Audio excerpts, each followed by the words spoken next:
എന്താണ് 6 ആണുങ്ങൾ? കരയില്ലേ? ആൺകുട്ടികൾ കരയാൻ പാടില്ല. പ്രിവിലേജ്, അതായത് പെൺകുട്ടി കൊടുക്കുന്ന പ്രിവിലേജ് അല്ലെങ്കിൽ പെൺകുട്ടിയുടെ സെക്യൂരിറ്റി കൊടുക്കുന്ന പ്രിവിലേജ് ഒരിക്കലും മിസ്യൂസ് ചെയ്യാൻ പാടില്ല. ഒരു ആണൊരിക്കലും കിട്ടില്ല. ഭാര്യ മക്കളെ കൊണ്ട് ആത്മഹത്യ ചെയ്ത എത്ര സംഭവങ്ങളുണ്ട്. പെണ്ണുങ്ങൾക്ക് എതിരാണ്, അത് ശരിയാവൂല. പെൺകുട്ടിയും സമ്മതിച്ചുകൊണ്ട് ചെയ്യുന്ന പ്രശ്നങ്ങൾക്കും എപ്പോഴും ആണുങ്ങളാണ് സഫർ ചെയ്യേണ്ടി വരുന്നത്. ചാമയില് എന്നെ അഭിനയിക്കാൻ വിളിച്ചില്ല. സ്കൂളിൽ പോയി കഴിഞ്ഞാൽ കോളേജിൽ നിന്ന് വന്നവരൊക്കെ ഏറ്റവും ബാക്ക് ബെഞ്ചിൽ ഈ എഴുതാനും ഇതൊക്കെ ഡയറക്റ്റ് ചെയ്യാനും കൂട്ടാനൊക്കെ നമ്മൾ വേണം. പക്ഷെ അത് സ്റ്റേജിലോട്ട് എത്തുമ്പോൾ നമ്മളേറ്റവും പുറകോട്ട് മാറിപ്പോകുന്ന ഒരു സിറ്റുവേഷൻ. അഭിനയിക്കാനൊക്കെ പോയിട്ട് രാവിലെ 6 മണിക്ക് മേക്കപ്പ് ഇട്ടിട്ട് രാത്രി 9:30 വരെ എന്നെ ഇരുത്തിട്ട് പറഞ്ഞു വിട്ടിട്ടുണ്ട്. അപ്പൊ അതൊക്കെ ശരിക്കും നമ്മൾ അനുഭവിച്ചിട്ടുണ്ട്. വേടനെ പറ്റി കഴിഞ്ഞ ദിവസം അവനെന്നും യവനെന്നും പറഞ്ഞ് അധിക്ഷേപിക്കുന്നു. മല്ലിക ചേച്ചിയൊക്കെ അധിക്ഷേപിച്ചാണ് അവർ പറയുന്നത്. അവർക്ക് ഈ എന്താണ് എല്ലിന് നാക്കില്ല എന്ന് പറയും. അവരുടെ മനസ്സിൽ പുറമെ വെളുപ്പാണെങ്കിലും അവരുടെ മനസ്സൊന്ന് കരിയോയിൽ അടിച്ചു വെച്ചതാണ്. ഇതിലാരെങ്കിലും അധിക്ഷേപിക്കുന്ന പോലെ തോന്നിയോ? Make every wedding unforgettable with Joya Lucas Diamond Wedding Collection. Joya Lucas, world's favorite jeweler. Hello and welcome to movie world media. It's me Noorjahan. And ഇന്ന് നമ്മളുടെ കൂടെ ഉള്ളത് 6 ആണുങ്ങളാണ്. അപ്പൊ നിങ്ങൾക്കൊരു ഡൗട്ട് കാണും, എന്താ 6 ആണുങ്ങൾ എന്ന് പറയുന്നത്? 6 ആണുങ്ങളും അവരുടെ ഡയറക്ടറും. വെൽക്കം. എന്താണ് 6 ആണുങ്ങൾ? ഡയറക്ടർ തന്നെ പറയട്ടെ. 6 ആണുങ്ങൾ എന്ന് പറയുമ്പോൾ നമ്മുടെ ഇന്ന് സൊസൈറ്റിയിൽ ഇഗ്നോർ ചെയ്യുന്ന ഒരു ഇമോഷൻ ഉണ്ട്. ആണുങ്ങൾ കരയാൻ പാടില്ല, ആണുങ്ങളുടെ ഫീലിങ്സ് എക്സ്പ്രസ് ചെയ്യാൻ പാടില്ല, കാരണം അവൻ ആണാണ്. അവൻ വളർന്നു വരുമ്പോഴേ നീ കരയാൻ പാടില്ല, നീ ആണാണ്, നീ ഇങ്ങനെ നിൽക്കണം എന്നൊക്കെ പറഞ്ഞു വരുമ്പോൾ അവൻ അങ്ങനെ ഒരു ചട്ടക്കൂടി നിൽക്കുന്നത് കൊണ്ട് പുറമേ കാണുന്ന ഈ ആണെന്ന് പറയുന്ന പ്രിവിലേജ് ഒന്നും ഒരു പക്ഷേ ഇവന്റെ ഉള്ളിൽ ആഗ്രഹിക്കുന്നത് ഒന്നും അല്ല. കാരണം അവനും ഉണ്ട് ഫീലിങ്സ്, അവനും പറയാൻ ഒരുപാടുണ്ട്, അവനും ഉണ്ട് ഇമോഷൻസ്. അങ്ങനെ ഇമോഷൻസ് പറയുന്ന 6 പേരുടെ കഥയാണ് 6 ആണുങ്ങൾ. 6 ആണുങ്ങൾ. അപ്പൊ നമ്മൾ ഇന്നുള്ളത് 6 ആണുങ്ങളുടെ സിനിമയാണ് അല്ലേ? നമ്മുടെ സിനിമയുടെ പേര് 6 ആണുങ്ങൾ. അപ്പൊ ശരിച്ചേട്ടാ, ഒരു വെറും 23 വയസ്സുകാരനാണ് ഈ പറയുന്നത്. അപ്പോ നിങ്ങള് ശരിക്കും ആളുടെ ഏജും ഒക്കെ കേട്ടിയപ്പോ ഞെട്ടിയിരുന്നോ? ഈ ആളുടെ തലേന്നാണോ ഇത്രയും വലിയ ചിന്തകളൊക്കെ വരുന്നതെന്ന്? ഇതിന്റെ അപ്പുറം വരേണ്ടതാണ്. അതെന്തറിയോ, ഈ സിനിമ എടുക്കുന്നതിന് ഒരു 4 വർഷം മുമ്പ് ഈ സാമ്രാജ്യം എന്നെ കാണാൻ വേണ്ടി 1 മാസം പറയാൻ നടന്നു. 4 വർഷം മുമ്പ് 19 വയസ്സ്. അതെ, ആ സമയത്ത്. കാരണം അന്നൊരു ഷോർട്ട് ഫിലിം എഴുതി. അപ്പൊ അതിലൊറ്റ ക്യാരക്ടർ ഉള്ളൂ. അപ്പൊ അത് എന്റെ മ്യൂസിക് വീഡിയോ കണ്ടിട്ട് സാമ്രാജ്യം എന്നെ കൊണ്ട് തന്നെ ചെയ്യിപ്പിക്കണം. ഒരുപാട് അന്ന് വലിയ വലിയ ആർട്സിലുണ്ട്. പുഴു അപ്പൊ എന്നെ തിരക്കി നടന്നിട്ട് അപ്പൊ ഞാൻ ഈ പരിപാടികളൊക്കെ കാരണം മാറി തിരിഞ്ഞൊക്കെ പോയി. അവസാനം വേറൊരു ചേട്ടന്റെ കെയർ ഓഫിൽ എന്നെ വിളിച്ചിട്ട് കണ്ടു. അപ്പൊ എന്റെ അടുത്തൊന്നും ഒരു സിനിമ ഡയറക്ടർ കഥ പറയും പോലെ സ്ക്രിപ്റ്റ് വെച്ച് മൊത്തം കഥ പറഞ്ഞു തന്ന്. അപ്പൊ ഞാൻ വിചാരിച്ചത് ചെറിയ ഷോർട്ട് ഫിലിം അല്ലേ, കൊച്ചു പയ്യ എന്ത് ചെയ്യാനായിട്ടാണ്. അപ്പം ചേട്ടാ നാളെ കോസ്റ്റ്യൂംസിന്റെ അളവൊക്കെ എടുക്കാതെ വരും, ഇന്ന ദിവസം ഷൂട്ട്, അപ്പം ബാക്കി ചേട്ടാ പ്രിപ്പയർ എന്ന് പറഞ്ഞിട്ട് ആശം പോയി. ഞാൻ നോക്കും പിറ്റേ ദിവസം ഒരു കോസ്റ്റ്യൂമർ വരും എന്റെ കോസ്റ്റ്യൂംസ് അളവൊക്കെ എടുക്കാൻ. ഡയറക്ടർ പറഞ്ഞിട്ട് വരികയാണ്. അത് ഷൂട്ട് ഡേറ്റ് പറഞ്ഞു. നമ്മള് അറിയാലോ ഷോർട്ട് ഫിലിം എന്ന് പറയുമ്പോൾ ഇപ്പൊ ചെയ്യുന്ന സെറ്റപ്പ് അറിയാലോ. ഈ 4 വർഷം മുമ്പ് സിനിമ സെറ്റപ്പ് ഞങ്ങൾ യൂണിറ്റ്, മറ്റേ ഹെലിക്യാമും ഒരു വലിയ ബംഗ്ലാവും, കോസ്റ്റ്യൂംസ്, മേക്കപ്പ്, ആർട്ട്, എല്ലാം ഫുൾ സെറ്റപ്പ്. ഒരു 10 മിനിറ്റ് ഉള്ള ഷോർട്ട് ഫിലിമിന് അന്നേ അത്രയും വേർഡായിട്ട് ചിന്തിച്ച് ചെയ്ത ഒരാളാണ്. അപ്പോ അതിന്റെ അപ്പുറം പിന്നീട് ചെയ്യുമെന്ന് എനിക്ക് അറിയാം. സാമ്രാജ് ഇപ്പം ശരിക്കും 18 വയസ്സാവാൻ കാത്തിരിക്കായിരുന്നു സിനിമ എടുക്കാനായിട്ട്. നമ്മള് ഒരുമിച്ചാണ് പഠിച്ചത്. സ്കൂൾ ടൈം മുതലേ നമ്മുടെ മെയിൻ ഡ്രീം ഇത് തന്നെയാണ്. കണ്ണ് നിറയാണോ അതോ വന്നത് ഉറങ്ങിയില്ല, ചുമന്ന് ഇത്ര നേരം ഇല്ലാത്തൊരു കണ്ണീന്ന് ഒരു വെള്ളം സത്യം ആരും പറഞ്ഞിട്ടില്ല. നമുക്ക് ക്ലാസ്സിൽ സ്റ്റഡീസിനെക്കാട്ടിയും കൂടുതൽ നമ്മുടെ മനസ്സിൽ ഫുൾ സിനിമ അങ്ങനെ വർക്ക് ചെയ്യണം, ഇതൊക്കെയാണ് കൂടുതലും. അപ്പൊ അത് നമ്മളങ്ങ് ചെയ്തു പോയി. നേരത്തെ പറഞ്ഞ ആണുങ്ങളുടെ ഫീൽ ഇല്ലേ. അപ്പൊ നമ്മുടെ സിനിമയുടെ ഒരു പ്രത്യേകത എന്താന്ന് വെച്ച് കഴിഞ്ഞാൽ 6 ആണുങ്ങളും 6 ഡിഫറെന്റ് ഏജ് ഗ്രൂപ്പിലുള്ളതാണ്. അതായത് ഒരു സെർട്ടൈൻ ആയിട്ടുള്ള ഒരാളുടെ കഥയല്ല പറയുന്നത്. എന്നാൽ ഈ 6 പേരും ലിങ്ക്ഡ് ആണ് അല്ലേ? 14 വയസ്സുകാരൻ തൊട്ട് 65 വയസ്സായ ആളുകൾ. നമുക്കപ്പോ എവിടുന്ന് തുടങ്ങണം? 14 തുടങ്ങണം നല്ലത്. 14 വയസ്സുകാരൻ 14 ആണെങ്കിലും ഈ കൂട്ടത്തിലേക്ക് എല്ലാരെയും ഒന്ന് കൺട്രോൾ ചെയ്ത് നിർത്താനുള്ള പവർ ഉള്ള ആളാണ്. കാരണം പുള്ളിക്കാരൻ കഴിഞ്ഞ ഫിലിം ക്രിട്ടിക്സ് അവർ കഴിഞ്ഞ വർഷത്തെ അത് നമ്മുടെ സാമ്രാജ്യ സംവിധാനം ചെയ്ത ചാമയിലൂടെ നേടിയെടുത്ത വ്യക്തിയാണ്. അതെ. അപ്പൊ നമ്മുടെ നസീഫ് എന്താ, ഞാൻ രാവിലെ പേര് വെച്ചപ്പോ എന്തായിരുന്നു പറഞ്ഞത്? നസീഫോദായി. ഞാൻ നസീഫോദായി പേരാ, പിന്നെ പറഞ്ഞ സ്ഥലമൊക്കെ കൂട്ടിയാ പറയുന്നത്. സ്ഥലത്തിന്റെ പേരിൽ അറിയപ്പെടുന്നതാണ് ഒരു പവർ എന്ന് പറയണത്. നമ്മള് സാധാരണ ഇത്തിരി ഏജ് ഉള്ളവരൊക്കെ അല്ലേ ഇങ്ങനെ സ്ഥലമൊക്കെ. കലാപ്രതിഭയാണ്. ആരാ പറഞ്ഞു തന്നത് ഈ സ്ഥലത്തിന്റെ പേര് ചേർത്തുള്ള? അത് ആരാ? ചെറുപ്പം മുതലേ അങ്ങനെ ഇട്ട് വന്നതാ. ഞാൻ ആൽബം ഫസ്റ്റ് ഒരു ആൽബം ചെയ്ത് ഏകദേശം 4ാം ക്ലാസ് 5ാം ക്ലാസ് ഒക്കെ പഠിക്കുന്ന ടൈമില്. അപ്പൊ അങ്ങനെ ലേബൽ വന്നതാണ് നസീഫ് ഒതായി എന്നുള്ളത്. പിന്നെ അതങ്ങനെ കണ്ടിന്യൂ ചെയ്ത് വന്നു.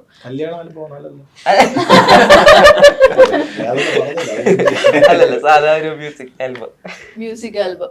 അപ്പൊ എങ്ങനെയാണ് നമ്മുടെ സാമ്രാജിന്റെ അടുത്ത് എത്തിപ്പെട്ടത്? എങ്ങനെയാ? ഞാന് ചെറുപ്പം മുതൽ ഇങ്ങനെ ഷോർട്ട് ഫിലിംസ് കാര്യങ്ങളൊക്കെ ചെയ്തു വരാറുണ്ട്. അപ്പൊ എന്റെ നാട്ടിലുള്ള അബുലഹല എന്ന് പറഞ്ഞിട്ട് ഷോർട്ട് ഫിലിം ഡയറക്ടർ, ആളുടെ കൂടെയാണ് ഞാൻ ആൽബം ചെയ്തത്. അങ്ങനെ ആള് പിന്നെ പല കോണ്ടാക്ട്സിലോട്ട് എന്നെ ലീഡ് ചെയ്തു. അങ്ങനെ കോണ്ടാക്ട്സ് കിട്ടി അവസാനം അവരുടെ എത്തി. അത് ബെസ്റ്റ് ടീമായി മാറി. അങ്ങനെ എത്തിപ്പെട്ടു. അപ്പം നമ്മുടെ ചാമയിലും ചെയ്തപ്പോ രണ്ടാമത് വീണ്ടും വിളിക്കണമെങ്കിൽ എന്തായിരുന്നു ഇവനെ കണ്ട ഏറ്റവും ബെസ്റ്റ് പോയിന്റ് എന്താ? ഇവൻ പെട്ടെന്ന് ക്യാപ്ചർ ചെയ്യും. നമ്മൾ പറഞ്ഞു കൊടുക്കുന്നത് പണി കുറച്ചെടുത്താൽ മതി. പിന്നെ നമ്മൾ ടേക്ക് ചെയ്യുകയാണെങ്കിൽ അവൻ ആ രീതിക്ക് മെന്റ് ചെയ്യാനുള്ള പരിപാടി നമ്മൾ ഫസ്റ്റ് സിനിമയിലെ പഠിച്ചു. കാരണം മൊത്തത്തിൽ ഇവ ഉണ്ടായിരുന്നല്ലോ. അതുകൊണ്ട് നമ്മൾ പറഞ്ഞാൽ നിൽക്കൂന്നറിയാം, ഇതിനപ്പുറത്തേക്ക് പോവില്ലെന്നറിയാം. എല്ലായിടത്തും ഉമ്മച്ചിയായിട്ടാ പോകുന്നത് അല്ലേ? ഉണ്ടാവാറില്ല. അപ്പൊ ചാമയില് കൊറേ ഓട്ടിച്ച് കൊറേ പണിപ്പെട്ട്, അപ്പൊ പിന്നെ അങ്ങനെ ഒരു പ്രാക്ടീസ് ഉള്ള ഒരാൾ എടുക്കുമ്പോ നമ്മളെ ടീമിലോട്ട് പെട്ടെന്ന് സിങ്കാവും. ഡയറക്റ്റ് ഇങ്ങനെ ഒരു ക്യാരക്ടർ മനസ്സിൽ വിചാരിച്ചപ്പോ തന്നെ ഇവൻ തന്നെയാണ് ആദ്യമേ ഫിക്സ് ചെയ്തത് ഇവനെയാണ്. അപ്പൊ അത് കഴിഞ്ഞിട്ട് അപ്പൊ നമ്മുടെ നെക്സ്റ്റ് നമ്മുടെ ടീനേജുകാരൻ ആദിൽ. അപ്പൊ പറയാ ആദിൽ എങ്ങനെയാണ്? അതിന്റെ ഫസ്റ്റ് മൂവിയാണ് ദിലു. ഓക്കെ. അപ്പൊ ദിലുവിന്റെ ഫസ്റ്റ് സിനിമയാണ്. ആളിപ്പോ BSc നഴ്സിംഗ് ഒക്കെ പഠിച്ചോണ്ടിരിക്കുക, ഫൈനൽ ഇയർ. അപ്പൊ ഞാനിങ്ങനെ ആലോചിക്കും, ആൾക്ക് നല്ല ടെൻഷൻ ഉണ്ട്. അപ്പൊ ഞാൻ കുറച്ചു മുമ്പ് എന്റെ അടുത്ത് പോസ്റ്റ്മോർട്ടത്തിന്റെ സ്റ്റോറി ഒക്കെ പറഞ്ഞോണ്ടിരിക്കും. ഇപ്പൊ പറഞ്ഞ് ഇന്ത്യയിൽ തുടങ്ങുന്നതിന് ഇപ്പൊ ഇങ്ങനെ മുട്ടൊക്കെ പറയുന്നത്. ചോര കൊണ്ട് കളിക്കുന്ന ആളാണോ ഈ പറയുന്നത്? എന്തായിരുന്നു നമ്മുടെ മൂവിയിലോട്ട് എങ്ങനെ എത്തിപ്പെട്ടത്? എന്റെ അമ്മയുടെ കൂടെയാണ് ഇതിന്റെ റൈറ്റർ എസ് കുമാർ ചേട്ടൻ വർക്ക് ചെയ്യണത്. അപ്പം പണ്ടേ പറഞ്ഞു വെച്ചിട്ടുണ്ടായിരുന്നു, എനിക്കിങ്ങനെ ആഗ്രഹമൊക്കെ ഉള്ളപ്പം അമ്മയും അച്ഛനും അതിന് നല്ല സപ്പോർട്ടീവാണ്. അപ്പൊ അവര് പറഞ്ഞു വെച്ചിട്ടുണ്ട്, എടാ സുരേഷേ, നിന്റെ സിനിമയിൽ മോനൊരു ചാൻസ് വല്ലതും കൊടുക്കണേ. അങ്ങനെ പറഞ്ഞു വെച്ചിട്ടുണ്ടായിരുന്നു. ഇടയ്ക്ക് ഒരു ദിവസം കണ്ടപ്പോ ഈ സിനിമയുടെ കഥയൊക്കെ എഴുതിക്കൊണ്ടിരിക്കുന്ന സമയമായിരുന്നു. പറഞ്ഞു, നിനക്കൊരു വേഷം ഉണ്ടെന്ന് തോന്നണ്, നീ എന്തായിരുന്നാലും മുടി വെട്ടല് വളർത്തണം, ആവശ്യമുണ്ട്. അത് ഇടയ്ക്ക് വെച്ച് അത് പിന്നെ സംസാരിക്കാം. അത് ഇടയ്ക്ക് എന്റെ ചിലപ്പോ അതെ. അങ്ങനെ ചേട്ടൻ വഴി സമ്രാജേട്ടനെ മീറ്റ് ചെയ്ത് അങ്ങനെ ഇവര് വിശ്വസിച്ച് തന്നു. എന്നാലും ഇവർക്കൊരു ഡൗട്ടായിരുന്നു. എൻ്റെ അടുത്ത് ചോദിച്ചു, എടേ നീ അഭിനയിക്കോ, നിന്നെ പിടിച്ച് ഇടുന്നുണ്ട്. പറഞ്ഞു, ചേട്ടാ ആദ്യമായിട്ടാണ്. അപ്പൊ പിന്നെ ഇവർക്കും ടെൻഷനായി. പിന്നെ എടുത്ത് തുടങ്ങിയപ്പോ കുഴപ്പമില്ല, എങ്കിലും കുറെ ടേക്ക് ഒക്കെ പോയി. ഇവര് കുറെ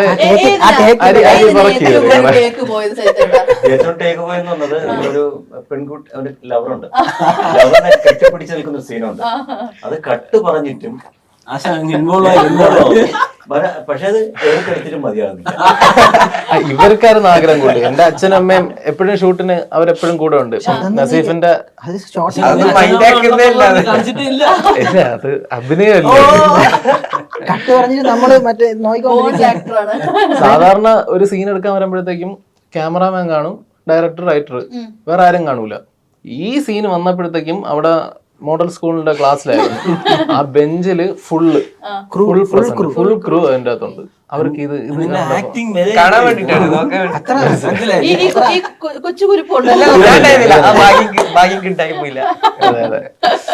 അങ്ങനെ അതായിരുന്നു ഏറ്റവും കൂടുതൽ റീടേക്ക്. അറിയാവോ, നമ്മൾ 6 ആണുങ്ങളാണല്ലോ. ഈ 6 ആണുങ്ങളും പരസ്പരം ഒരുമിച്ച് കാണുന്നത് എന്റെ പ്രവീഷയോടെ ഒന്നാണ്. 6 പേരും കൂടെ ഒന്നിച്ച് ഇതുവരെ മീറ്റ് ചെയ്തിട്ടില്ല. മീറ്റ് ചെയ്തിട്ടുണ്ട്. പക്ഷെ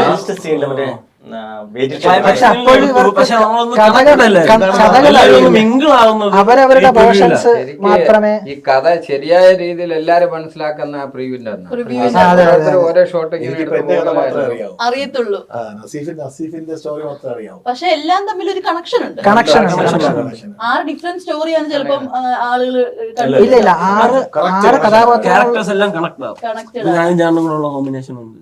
അങ്ങനെ കണക്ട് ആയി പോകും. കണക്റ്റഡ് ആയി പോകും. അതായത് ഒന്ന് തീർന്നു അങ്ങനെയല്ല, 6 കണക്റ്റഡ് ആണ്, 6 രീതിയിൽ തന്നെയാണ് സിനിമയും പോകുന്നത്. പക്ഷെ ഇതിനകത്ത് വേറൊരു വലിയൊരു പ്രത്യേകത, ഇതിൽ ആർക്കും കഥാപാത്രങ്ങൾക്ക് പേരില്ല, മതമില്ല. പക്ഷെ ഇവരെല്ലാം തിരിച്ചറിയും. സിനിമ സ്റ്റാർട്ടിങ് മുതൽ അവസാനം വരെ ഇത് ഇന്ന ആൾക്കാർ, ഇന്ന ക്യാരക്ടർ ആണെന്ന് കൃത്യമായി തിരിച്ചറിയും. അപ്പൊ ഞാൻ അടുത്ത ആളോട് ചെല്ലുന്നതിന് മുമ്പ് ചോദിച്ചോട്ടെ, അപ്പൊ നമ്മള് ഈ ഒരു സിനിമയുടെ ഒരു പാറ്റേൺ ഞാൻ വായിച്ചപ്പോ എനിക്ക് മനസ്സിലായത്, പുരുഷന്മാരുടെ ഒരു പോയിന്റ് ഓഫ് വ്യൂയിലോട്ടുള്ള ഉള്ള കാര്യങ്ങൾ നമ്മൾ അധികം കാണാറില്ല, വളരെ കുറവാ. അപ്പോ അങ്ങനെ എടുക്കുന്ന സമയത്ത് നമുക്ക് കുറച്ചുകൂടെ കെയർഫുൾ ആയിരിക്കണം. കാരണം സ്ത്രീകളെ മോശമാക്കാൻ പാടില്ല, മോശമാക്കി അത് നെഗറ്റീവ് വരും. അപ്പൊ എത്രത്തോളം ചലഞ്ചിങ് ആയിരുന്നു ഇത് ചെയ്തെടുക്കാനായിട്ട്?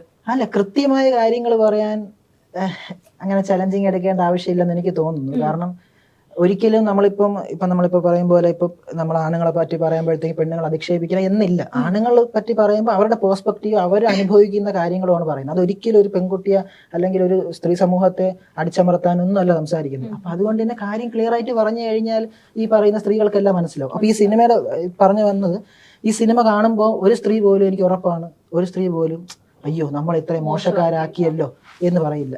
കാരണം അവർ ഉൾക്കൊള്ളും. കാരണം അവർ ഇപ്പുറത്തെ സൈഡ് മനസ്സിലാക്കും, ഇപ്പുറത്തെ സൈഡ് അവർക്കറിയാം.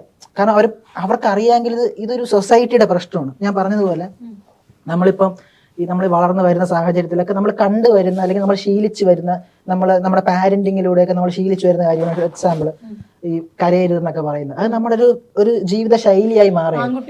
ആൺകുട്ടി, പക്ഷേ ആണുങ്ങൾക്കും കരയണം, ആണുങ്ങൾക്ക് തുറന്നു പറയാൻ ഒരു വ്യക്തി വേണം. അങ്ങനെ ഒരുപാട് ഇമോഷൻസ് ഉണ്ട്. അത് മാത്രം പറഞ്ഞു പോകുന്നു. പക്ഷെ ഈ സമൂഹത്തിൽ നമ്മൾ കണ്ടുവരുന്ന ഒരുപാട് പേരുടെ ജീവിതവുമായിട്ട് ഈ കഥകൾക്കെല്ലാം സാമ്യമുണ്ട്. അതുകൊണ്ട് തന്നെ ഇതിൽ അങ്ങനെ ഒരു ബാഡ് അടിക്കില്ല എന്ന് എനിക്ക് വിശ്വാസമുണ്ട്. ഇതിന് റൈറ്റിങ്ങിലും ഒരിക്കലും ബാഡ് അടിക്കില്ല. കാരണം മനസ്സിലാക്കും, ഇത് കണ്ടിറങ്ങുന്ന ഒരാൾക്ക് കണക്റ്റാവും. അങ്ങനെയാണ്. കാരണം ഇപ്പൊ നമ്മൾ പ്രിവ്യൂ കഴിഞ്ഞപ്പോഴും പലവർക്കും ഇത് കണക്റ്റായി. പലവരും നമുക്കറിയില്ല, അവരുടെ ബാക്ക്ഗ്രൗണ്ട് ഇങ്ങനെയാണെന്ന് അറിയില്ല. പക്ഷെ ഇവർ വന്ന് പറയുമ്പോഴാണ് അയ്യോ ഇങ്ങനെ ഒരു സംഭവം നിങ്ങൾക്ക് ഉണ്ടായിരുന്നല്ലേ എന്നറിയുന്നത്. അതിന്റെ ഒരു എക്സാമ്പിൾ ആണ് ശിവമോളി ചേട്ടൻ്റെ അടുത്ത് നമ്മൾ ഈ കഥ പറയുമ്പോഴും ഈ കേസ് നമുക്കറിയില്ല. ചേട്ടാ നമുക്ക് ഇങ്ങനെ ഒരു ക്യാരക്ടർ ഉണ്ട് ചേട്ടൻ തന്നെ ചെയ്യണം, ഈ പരിപാടി ചേട്ടന് പറ്റും.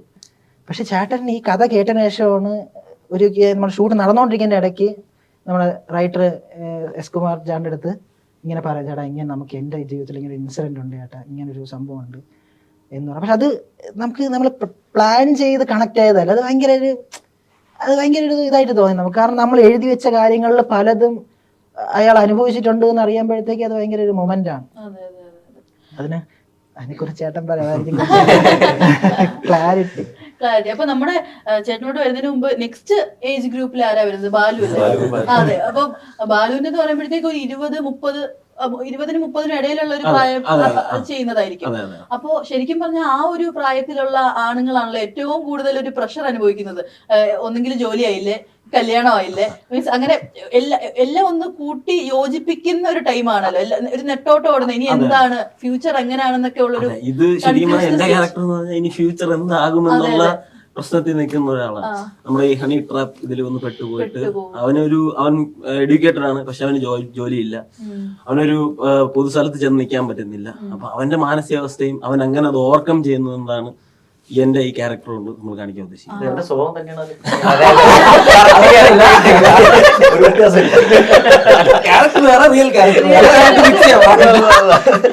നമ്മള് തമാശയായിട്ട് തിരിച്ചു പറഞ്ഞാലും ഒരുപാട് പേര് ഈ പറഞ്ഞ പോലെ നമ്മൾ കണ്ടിട്ടുണ്ട് ഒരുപാട് ടീനേജേഴ്സ് ഫേസ് ചെയ്യുന്ന ഒരു കാര്യമാണ്. ഇപ്പൊ നമ്മുടെ ലോയല് വുമൻസിന് ആ ഒരു പ്രയോറിറ്റി കിട്ടുമ്പോൾ എന്തായാലും ഇവര് അതൊരു ട്രാപ്പായി പോകുന്നുണ്ട്. അത് നല്ല രീതിയിൽ പ്രിവിലേജ് മിസ്യൂസ് ചെയ്യപ്പെടുന്നുണ്ട്. അതാണ് ഉദ്ദേശിക്കുന്നത് ആ ക്യാരക്ടർ. ആ പ്രിവിലേജ്, അതായത് പെൺകുട്ടി കൊടുക്കുന്ന പ്രിവിലേജ് അല്ലെങ്കിൽ പെൺകുട്ടിയുടെ സെക്യൂരിറ്റി കൊടുക്കുന്ന പ്രിവിലേജ് ഒരിക്കലും മിസ്യൂസ് ചെയ്യാൻ പാടില്ല. കിട്ടില്ല. അത് ഞാൻ റീസെന്റ് ഒരു ന്യൂസ് ഉണ്ട്, ഒരാളെ ഇതേപോലെ അറസ്റ്റ് ചെയ്തു.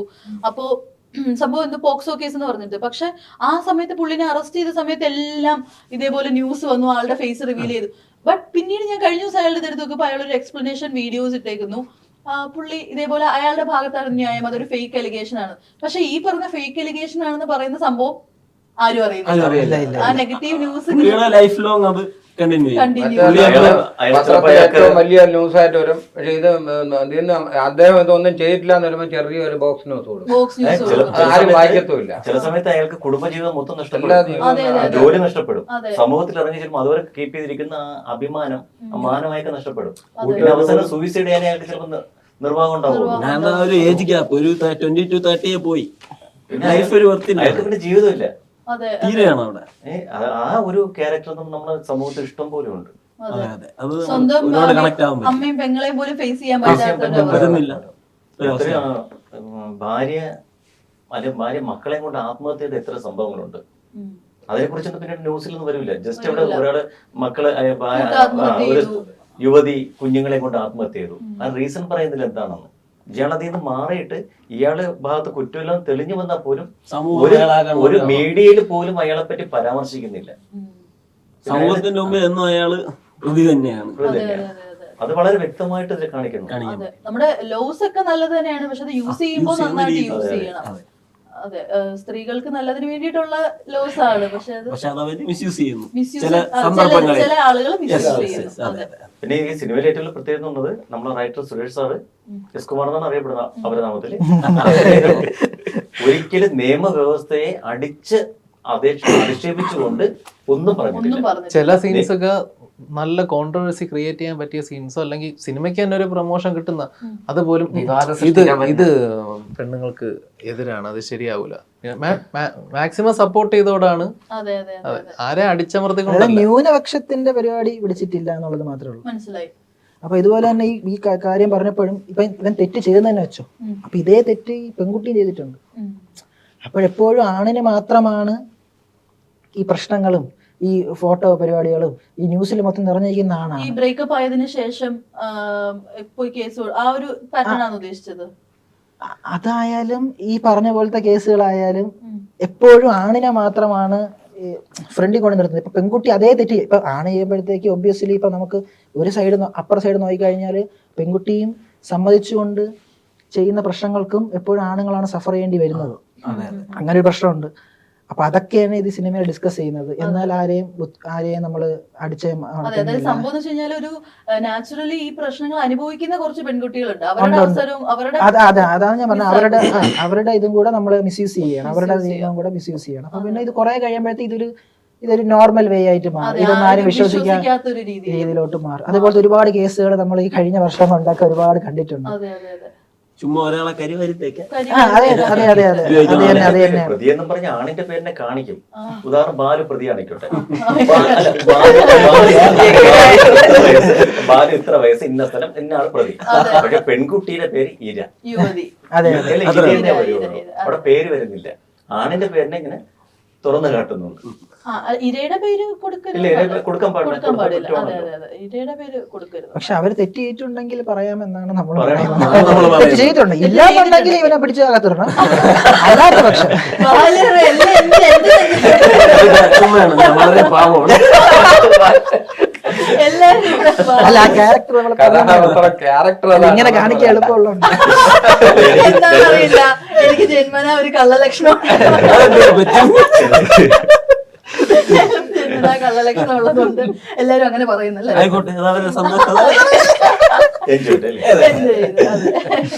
പിന്നെ നെക്സ്റ്റ് അപ്പൊ ചേട്ടന്റെ എന്താ പറയാ, ഒരുപാട് നമുക്ക് ഭയങ്കര ഫെമിലിയർ ആയിട്ടുള്ള ഒരു ഫേസ് ആണ്. അപ്പൊ ചേട്ടൻ ഒരു ലീഡ് റോളിൽ വരികയാണ്. അപ്പൊ എന്താണ് ചേട്ടന്റെ മൂവിനെ പറ്റിയിട്ടുള്ളത്? അല്ല, ഈ പടത്തിലോട്ട് വരാനുള്ള പ്രധാന കാരണം സാമ്രാജ്യം എസ് സുരേഷ് കുമാർ സാറുമാണ്. കാരണം ചാമയില് എന്നെ അഭിനയിക്കാൻ വിളിച്ചില്ല. അപ്പൊ അതിന്റെ ഒരു കടം വീട്ടിൽ നിന്നോണം. ശരിക്കും സിനിമയുടെ പേര് 5 ആണുങ്ങളെന്നായിരുന്നു. 5 ആണുങ്ങളെന്നാണ് സിനിമയുടെ പേര്. ഒരു ദിവസം സാമ്രാജ്യം തിരക്കഥാകൃത്തും കൂടി ഒരുമിച്ചിരുന്നപ്പോ അവര് കൂടി ഇരുന്ന് ആലോചിച്ച് തീരുമാനിച്ചതാണ് ഷോമൂരിലാണ് ഒരു വേഷം കൊടുക്കണം എന്നുള്ളത്. അവിടെ മനസ്സിലാത്തൊരു ക്യാരക്ടർ കിട്ടി. അങ്ങനെ ശരിക്കും എന്നെ കൂടി ഉൾപ്പെടുത്താൻ വേണ്ടിയാണ് 6 ആണുങ്ങളായത് എന്നാണ് ഞാൻ അറിഞ്ഞത്. ഇതിനെ ഒന്നുകൂടി തിരിച്ചു പറയാം. നമുക്ക് ആദ്യം ക്യാരക്ടർ കിട്ടി, നമ്മൾ 5 ആണുങ്ങൾ ഫിക്സ് ചെയ്തു. ആ സമയത്ത് ചേട്ടനെ വിളിച്ചിട്ട് കിട്ടിയില്ല. അപ്പൊ നമ്മൾ പൂജ തുടങ്ങി, പരിപാടിയൊക്കെ തുടങ്ങി. അപ്പൊ ഇനി ചേട്ടനെ കിട്ടിയില്ലെങ്കിൽ നമ്മൾ 5 ഒതുക്കും. ചേട്ടനെ കിട്ടിയ 6. കാരണം അത് ചേട്ടൻ തന്നെ ചെയ്യണം. ചെയ്തില്ലെങ്കിൽ അതിന് വേറൊരു ഓപ്ഷൻ ഇല്ല. അത് ചേട്ടൻ തന്നെ ചെയ്യണം. അല്ലെങ്കിൽ നമ്മൾ 5 ഒതുക്കിയാണ്. പക്ഷെ 6 കൂടെ വന്നപ്പം 6ന്റെ പവർ സിനിമയിലുണ്ട്. കാര്യം അത് സിനിമ ആ റോള് ചേട്ടന് അത് അപ്പൊ അത് അത് ചേട്ടൻ പറയും. നമ്മൾ സ്ഥിരം കോമഡി ചെയ്യുന്ന ഒരു ആർട്ടിസ്റ്റ് അല്ലേ, പക്ഷെ സീരീസ് കോമഡി സീരീസ് ഒരുപാട് ചാനൽ പരിപാടികൾ ചെയ്തിട്ടുണ്ട്. പക്ഷെ സിനിമയിൽ ചെയ്യാന്ന് പറഞ്ഞാൽ അത് ഭയങ്കര പാടാണ്. അതിന് നല്ല സപ്പോർട്ട് സാമ്രാജ്യം തിരക്കഥാകൃത്തൊക്കെ നല്ല കൂടെ ഉള്ളവരൊക്കെ നല്ല സപ്പോർട്ടായിരുന്നു. ശരിക്കും കഥ പറയുമ്പോഴത്തേക്കും ഞാൻ സാധാരണ ഒരു കോളനിയിൽ ജനിച്ചു വളർന്ന ഒരാളാണ്. കൂലിപ്പണി ചെയ്യുന്ന അമ്മയച്ഛനൊക്കെ ആയിരുന്നു. ശരിക്കും എൻ്റെ കഥ പോലെ തോന്നി കഥ പറഞ്ഞപ്പോൾ. സ്കൂളിൽ പോയി കഴിഞ്ഞാൽ കോളേജിൽ നിന്ന് വന്നവരൊക്കെ ഏറ്റവും ബാക്ക് ബെഞ്ചിൽ, അതുപോലെ നമ്മളൊന്നും നേരെ പഠിപ്പിക്കുകയോ അല്ലെങ്കിൽ നമ്മളടുത്തൊന്നും ചോദിക്കുന്നില്ല, തെറ്റ് കണ്ട് നമ്മളെ പിടിച്ച് എണീപ്പിച്ചെടുത്ത് അങ്ങനത്തെ കുറേ കാര്യങ്ങളൊക്കെ ചെറുപ്പം പോലെ അനുഭവിച്ചു വന്നതാണ്. അതുപോലെ അവിടെ നിന്ന് ഈ സ്കൂളിൽ പഠിക്കുമ്പോൾ തന്നെ നല്ല കുട്ടികളെ ഈ ടീച്ചർമാർക്ക് നല്ല സപ്പോർട്ട് ചെയ്യും, ഭയങ്കര സ്നേഹമാണ്. നല്ല കുട്ടികൾ ഇൻ ദ സെൻസ് എന്താ അവർ ഉദ്ദേശിക്കുന്നത്? അല്ല ഒന്നും നല്ല നല്ല നമുക്കത് സോഷ്യൽ മീഡിയയൊക്കെ പറഞ്ഞാൽ ചിലപ്പോൾ അത് വേറെ റൂട്ടായിപ്പോ. നല്ല കുട്ടികളെന്ന് ഉദ്ദേശിച്ചത് അല്ല, അവരുദ്ദേശിക്കുന്നതാ ഞാൻ ചോദിച്ചത്, ചേട്ടൻ ഉദ്ദേശിച്ചല്ല. അല്ല, അവരുദ്ദേശിക്കുന്നത് പറഞ്ഞു കഴിഞ്ഞാൽ ഇതുപോലെ കുറച്ചുകൂടി മെച്ചുറായിട്ടുള്ള കുറച്ചുകൂടി ആൾക്കാർ എല്ലാ തരത്തിലും ആൾക്കാരെ അവർ കുറച്ചുകൂടി കെയർ ചെയ്യും. നമ്മളെപ്പോലുള്ളവരെ കുറച്ച് അതങ്ങനെ ചെറുപ്പത്തിൽ നല്ല ഫീൽ ചെയ്തിട്ടുണ്ട്. അപ്പൊ അന്ന് ഞാൻ ചിന്തിച്ചിട്ടുണ്ട്, നമുക്ക് ഈ എന്ത് ചെയ്തു കഴിഞ്ഞാൽ ഇവര് നമ്മളെ ഒന്ന് പഠിത്തത്തിൽ അത്ര അറിയാത്ത പ്രായത്തിൽ നമ്മളെ സപ്പോർട്ട് ചെയ്യാൻ മാതാപിതാക്കൾ അതിനുള്ള സാമ്പത്തികമില്ല. അപ്പൊ അന്ന് ഞാൻ സ്വയം കണ്ടുപിടിച്ചൊരു മാർഗമാണ് സ്കൂളിൽ എന്തെങ്കിലും കലാപരമായിട്ടുള്ള പ്രവർത്തനം ചെയ്ത് കഴിഞ്ഞാൽ അതുവഴി അങ്ങനെ ആ സമയത്തൊക്കെയാണ് ഈ സിനിമാറ്റിക് ഡാൻസ് ഒക്കെ കേരളത്തിൽ തരംഗമാകുന്നത്. അങ്ങനെ ക്ലാസ് ഒക്കെ കെട്ടി സിനിമാറ്റിക് ഡാൻസ് പഠിക്കാൻ പോയി സ്കൂളിൽ കളിച്ച് ഒരാഴ്ച പുറത്താക്കി, കളി മോശമായി പോകുന്നു. അത് വിട്ടിട്ട് പാട്ട് നോക്കി, അതും ദൈവ സിദ്ധിയായിട്ട് കിട്ടും വേണം, നമ്മളെ കൊണ്ട് പാട്ടും പറ്റുന്നില്ല. ആ സമയത്തൊക്കെയാണ് നമ്മുടെ തിരുവനന്തപുരത്ത് കാസറ്റ് ഒക്കെ ഇറങ്ങും, ഓഡിയോ കാസറ്റ് പണ്ട് ചെറിയ കാസറ്റ്, അബിക്കയുടെ നാദർഷിക്കയുടെ ഒക്കെ മിമിക്രി കാസറ്റ് ഒക്കെ ഇറങ്ങും. അന്ന് ആ സമയത്ത് തിരുവനന്തപുരത്ത് മിമിക്രി തുടങ്ങി വരുന്നേ ഉള്ളൂ. അതിലൊന്ന് പിടിച്ചു നോക്കാന്ന് വെച്ച് അങ്ങനെ ഈ ഈസ്റ്റോട്ട് ഓർബിജിൽ പോയി കാസറ്റ് ഒക്കെ മറ്റൊന്ന് എഴുതിയെടുത്ത് അത് കൂട്ടരൊക്കെ വിളിച്ച് അവരെ കൊണ്ട് പഠിപ്പിച്ച് അങ്ങനെ കേട്ട് എഴുതിയെടുത്ത് അത് ബാക്കിയുള്ള കൂടി പറഞ്ഞു കൊടുത്ത് റിഹേഴ്സലൊക്കെ നോക്കി സ്കൂളിൽ അവതരിപ്പിച്ച്. അപ്പൊ അവിടെ ക്ലിക്കായി. പിന്നെ ടീച്ചർമാർക്കൊക്കെ ഭയങ്കര കാര്യമായി. അന്നപ്പോ മനസ്സിലായി എന്റെ ഉള്ളിലൊരു അതെ ശരിക്കും അവിടുന്ന് കയറി വന്നത്. പക്ഷെ നമ്മൾ ഇപ്പൊ പറഞ്ഞ കഥയും ഈ എന്റെ ലൈഫായിട്ട് ബന്ധപ്പെട്ട് പറഞ്ഞു വരുമ്പോ നമ്മൾ പിന്നെ അവിടുന്ന് ഒരു ഡിഗ്രി പഠനകാലത്തിന് ശേഷം പ്രൊഫഷണൽ മിമിക്രി രംഗത്ത് വന്നപ്പോഴും ഈ എഴുതാനും ഇതൊക്കെ ഡയറക്റ്റ് ചെയ്യാനും കൂട്ടാനൊക്കെ നമ്മൾ വേണം. പക്ഷെ അത് സ്റ്റേജിലോട്ട് എത്തുമ്പോൾ നമ്മൾ ഏറ്റവും പുറകോട്ട് മാറിപ്പോകുന്ന ഒരു സിറ്റുവേഷൻ, പകരം നമ്മൾ പുറകോട്ട് മാറിപ്പോകുന്ന സിറ്റുവേഷൻസ് ഇവിടെ അനുഭവിച്ചിട്ടുണ്ട്. നമ്മുടെ പേരും നമ്മുടെ ബാക്കിയുള്ള വർക്കുകളും ഒന്നും വരുന്നില്ല, പിന്നെ ബാക്കിയുള്ള മുമ്പോട്ട് കയറി വരും. അതുപോലെ തന്നെ അത് കഴിഞ്ഞതിന് ശേഷം സീരിയലോട്ട് ബന്ധപ്പെട്ട് നമ്മൾ പോകുമ്പോഴും ചാനലിലോട്ട് ബന്ധപ്പെട്ട് പോകുമ്പോഴും ഇതെല്ലാം എനിക്ക് ഇങ്ങനെ ബാക്കപ്പ് അറിയാം. നമ്മുടെ സമൂഹത്തിൽ ഇങ്ങനെയൊക്കെ ഉണ്ടെന്ന് കേട്ടിട്ടുണ്ട്, പക്ഷെ ശരിക്കും അത് അനുഭവിച്ച് അറിഞ്ഞ ഒരാളാണ്. എന്തിന്റെ പേരില ചേട്ടനെ മാറ്റി നിർത്തുന്നത്? ശരിക്കും നമ്മൾ ഈ പറഞ്ഞ പോലെ ഇപ്പം നമ്മൾ പറഞ്ഞില്ലേ മറ്റേ സത്യഭാമ, നമ്മുടെ അവരുടെ വിഷയങ്ങളൊക്കെ അറിയാമല്ലോ, വിഷയം അറിയാമല്ലോ. അത് ചിലര് സമൂഹത്തിലുണ്ട്, എന്തോ നിറത്തിന്റെ പേരിലും അങ്ങനെ മാറ്റി നിർത്തിയിട്ടുണ്ട്. ഞാനൊക്കെ സിനിമയിലൊക്കെ അഭിനയിക്കാനൊക്കെ പോയിട്ട് രാവിലെ 6 മണിക്ക് മേക്കപ്പ് ഇട്ടിട്ട് രാത്രി 9:30 വരെ എന്നെ ഇരുത്തിട്ട് പറഞ്ഞു വിട്ടിട്ടുണ്ട്. ഒരു സ്ഥലത്തല്ല, 2-3 സ്ഥലത്ത്. അതുപോലെ വേറെ വർക്കിന് പോകുമ്പോഴും ഇതുപോലെ ഫംഗ്ഷനോ മറ്റോ പോകുമ്പോഴും എൻ്റെ അച്ഛൻ്റെ പേര് സുബ്രഹ്മണ്യൻ എന്നാണ്. ഞാൻ ജനിച്ച തിരുവനന്തപുരത്താണ്, അച്ഛൻ്റെ നാട് തൃശ്ശൂരാണ്. അച്ഛൻ ജോലി അന്വേഷിച്ച് തിരുവനന്തപുരത്ത് വന്നതാണ്.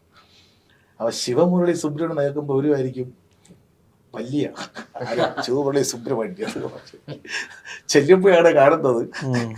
നമ്മളെ പോലെ ഒരു ഫിഗർ കാണുമ്പോഴേ ആദ്യമൊക്കെ ക്ഷണിച്ച് വരുത്തിയിട്ട് നമ്മളെ കൊണ്ട് വിളിക്കുന്ന ആൾ കൊണ്ടിരുത്തും, സെൻട്രലൊക്കെ ഇരുത്തും. ഫംഗ്ഷൻ തുടങ്ങി എല്ലാവരും വന്നിരിക്കുമ്പോൾ അനിയ ഒന്ന് പറഞ്ഞെന്ന് പറഞ്ഞ് നമ്മളെ കൊണ്ട് ഏറ്റവും പറയാൻ കൊണ്ടിരുത്തും. അപ്പൊ അതൊക്കെ ശരിക്കും നമ്മൾ അനുഭവിച്ചിട്ടുണ്ട്. പക്ഷെ നമ്മളായിടത്തും പരാതിയോ പരിഭവം ഒന്നും പറയാൻ പോയിട്ടില്ല. എന്ന് പറഞ്ഞാൽ ഈ ഒരു കാലത്ത് നമുക്ക് സോഷ്യൽ മീഡിയ വഴിയോ അങ്ങനെയൊന്നും പറയാൻ പറ്റില്ല. അതൊക്കെ വളരെ ചീപ്പായി പോകും. അതുകൊണ്ട് ഇങ്ങനത്തെ കാര്യങ്ങൾ തുറന്ന് പറയണം. കാരണം ഇങ്ങനെ വൃത്തികെട്ട മനസ്സായിട്ടിരിക്കുന്ന ആളുകൾ അറിയപ്പെടുന്ന ഒരു കലാകാരൻ പറയണോ?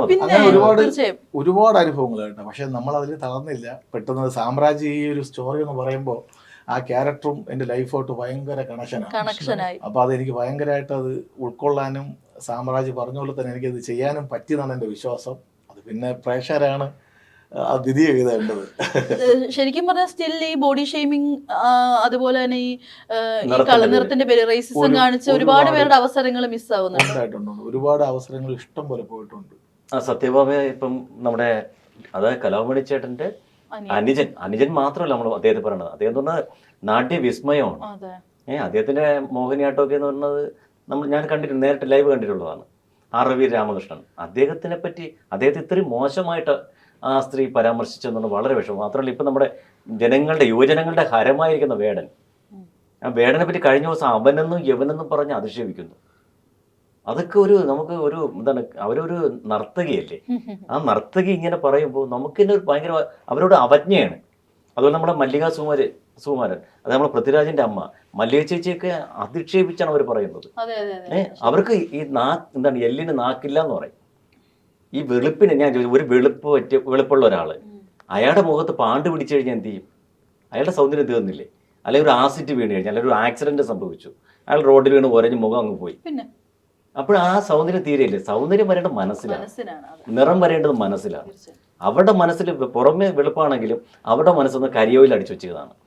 അത് ഞാൻ ഫേസ്ബുക്കിലിട്ട് പ്രതികരിച്ചത് ആളാണ്. ഒരിക്കലും നമുക്കിതിനെ അംഗീകരിക്കാൻ പറ്റൂല. ഈ പ്രതികാരം എത്തും. ഈ സ്റ്റേജ് ഷോയ്ക്ക് പോകുമ്പോൾ ഓരം കഴിഞ്ഞ് പരിപാടിക്ക് വിജയിക്കുമ്പോൾ തീർന്നിട്ട് സ്പോൺസർ അവരെ വീട്ടിൽ ക്ഷണിക്കും ആഹാരം കഴിക്കാനും പരിചയപ്പെടാനൊക്കെ. അപ്പം നമ്മളെപ്പോലുള്ള ഒരു കുറച്ച് പേരെ വിളിക്കൂല, മാറ്റി നിർത്തും, ബാക്കിയുള്ളവരെ കൊണ്ടുപോകും. ഇപ്പോഴും ഉണ്ടത്. ചിലപ്പോൾ ആരും തുറന്നു പറയൂല. അങ്ങനെയുള്ള കുറെ കാര്യങ്ങൾ ജനങ്ങളുടെ മനസ്സിൽ ജാതീയത മാറിയിട്ടില്ല, വർഗീയത ജാതീയത മാറിയിട്ടില്ല. പക്ഷെ അങ്ങനെ എല്ലാത്തവരും ഉണ്ട് കേട്ടോ. നമ്മളൊക്കെ സപ്പോർട്ട് ചെയ്യും, ചില ആൾക്കാർ. പക്ഷെ പലവരും സാഹചര്യം കൊണ്ട് അവർക്ക് ഇങ്ങനെ പറയണമെന്നുണ്ടെങ്കിലും പറയാതെ ഇങ്ങനെ പോണേണ്. അവസരം കിട്ടിക്കഴിഞ്ഞാൽ അവരും വേണമെങ്കിൽ മാറാം. നമ്മളത് മൈൻഡ് ചെയ്യില്ല. എത്രയോ വലിയ വലിയ കലാകാരന്മാരാണ് ചവിട്ടി മുകളിൽ കയറി വന്നത്. അവർ നമ്മളൊരു ദിവസം വരും. അപ്പൊ ഇതേപോലെ ഈ ഫുഡ് കഴിക്കാനൊക്കെ വിളിക്കാതെ മാറ്റി നിർത്തുന്ന സമയത്ത് ഇതൊക്കെ എങ്ങനെ സഹിക്കും? ഒന്ന് റിയാക്ട് ചെയ്തിട്ടുണ്ട്? അവസ്ഥ ആലോചിച്ച് നോക്കിയാണ് നമ്മള്. പിന്നെ ഭക്ഷണത്തിന്റെ മുന്നിൽ നമ്മളെ മാറ്റി നിർത്തുമ്പോഴല്ലേ ഏറ്റവും സങ്കടം വരുന്നത്. അവര് വരുന്നവരെ വെയിറ്റ് ചെയ്തിരിക്കും, അത്രയും സമയമൊക്കെ ഇരിക്കുമ്പോഴും വിഷമം തോന്നും. പിന്നെ നമുക്ക് ഒരുപാട് ഇതുപോലുള്ള ആൾക്കാരൊക്കെ പറഞ്ഞ് കേട്ട് മനസ്സിനകത്ത് കിടപ്പുണ്ട്. അന്ന് കാര്യമാക്കണ്ട, അതൊക്കെ ശരിയാവും. പിന്നെ അതിനൊക്കെ ഗണിച്ച് മുമ്പോട്ട് പോയിക്കൊണ്ടിരിക്കും. എപ്പോഴെങ്കിലും റിയാക്ട് ചെയ്യണം എന്ന് തോന്നിയിട്ടുണ്ടോ? റിയാക്ട് ചെയ്യണം എന്ന് തോന്നിയിട്ടുണ്ടെന്ന് പറഞ്ഞാൽ ഞാനൊരു സീരിയൽ ഡയറക്ടറിന്റെ അടുത്ത് ഉടക്കി. പുള്ളിയുടെ 1-2 സീരിയൽ എന്നെ വിളിച്ച് അഭിനയം. നമ്മൾ കോമഡി ആർട്ടിസ്റ്റ് ആണല്ലോ, അപ്പൊ സീരിയലിൽ വിളിക്കുമ്പോൾ സീരിയലിൽ ഒരു പ്രത്യേക അഭിനയമാണല്ലോ. അപ്പൊ നമ്മൾ ഈ കോമഡി ആർട്ടിസ്റ്റിനെ വിളിക്കുന്നത് എന്തിനാണ്? അതിനകത്ത് കോമഡി ചെയ്യാൻ വേണ്ടിയിട്ടാ. അപ്പൊ അതിനകത്ത് എൻ്റെ കൂടെ ഒരു ചാനലിൽ വർക്ക് ചെയ്തിരുന്ന ആർട്ടിസ്റ്റിനും കൂടി പരിപാടിക്ക് ഷൂട്ടിനെ വിളിച്ചിട്ട് നമ്മളൊക്കെ ഒരു കപട വേഷത്തിൽ വരുന്ന ഒരു വീട്ടിൽ വന്ന് പറ്റിക്കുന്ന ഒരാൾക്കാരാണ് വരുന്നത്. അപ്പം അതിനകത്ത് കോമഡിയാ. നമ്മളത് വർക്കൗട്ട് ചെയ്ത് സ്ക്രിപ്റ്റൊക്കെ പഠിച്ച്. ചില ആൾക്കാർക്ക് ഒരു കുഴപ്പമുണ്ട്, നമ്മളത് അവിടെ നിന്ന് അവരുടെ ആക്ഷനിൽ നമ്മളത് ചെയ്തുകൊണ്ടിരിക്കുമ്പോഴത്തേക്ക് പറഞ്ഞാൽ അവിടെ ഇരുന്നുകൊണ്ട് ഇപ്പം എല്ലാ ക്രൂവും ഉണ്ട്. പക്ഷെ സീലാകുമ്പോഴത്തേക്കും 8-9 മുമ്പുള്ളൊരു നായികമാരൊക്കെ ഉണ്ട്, ആണുങ്ങൾ 1-2 കാണും. പിന്നെ ആക്കും നമ്മൾ ചെയ്ത് തുടങ്ങി കഴിഞ്ഞ പറഞ്ഞാൽ അവിടെ നിന്ന് വിളിക്കും, കട്ട് വിളിക്കും, അവിടെ ഇരുന്നോണ്ട് പറയുന്നിട്ട് ഇത് കോമഡി ഇല്ല ഏട്ടാ, ഇത് നിങ്ങളെ കോമഡി വേണ്ട, ഇവിടെ ഇത് സീരിയലാണ്. അതായത് ഈ കോമഡി ചെയ്യുന്നവരെല്ലാവരെയും കുറച്ചുകൂടെ താഴ്ത്തി കെട്ടി കോമഡി ഷോ ചെയ്യുന്നു. മനസ്സിലായി. അപ്പം എൻ്റെ അടുത്ത അറ്റാക്കിന് അടുത്ത എൻ്റെ കൂടെ വന്ന കൊച്ചിനെയും ഇതുപോലെ അത് നിങ്ങൾ ഇത്രയും ഓവർ നടത്തുന്നിടണ്ട, അങ്ങനെ ബാൻഡ് ആവശ്യമില്ല, ചുമ്മാ നിങ്ങൾ ചെയ്താൽ ഇപ്പൊ ഇവര് ചെയ്യണ കണ്ടില്ല പറഞ്ഞു. 3-4 പ്രാവശ്യം 5-ാമത്തെ പ്രാവശ്യം പുള്ളി ഇത് പറഞ്ഞപ്പോഴത്തേക്ക് പിന്നെ എനിക്ക് പിടിച്ചേക്കാൻ പറ്റില്ല. ഞാൻ പറഞ്ഞ കാര്യം സാറൊന്ന് കാണിച്ച് അങ്ങനെ ചെയ്യണം, ഇതല്ല പുള്ളി ഇറങ്ങിപ്പോയി.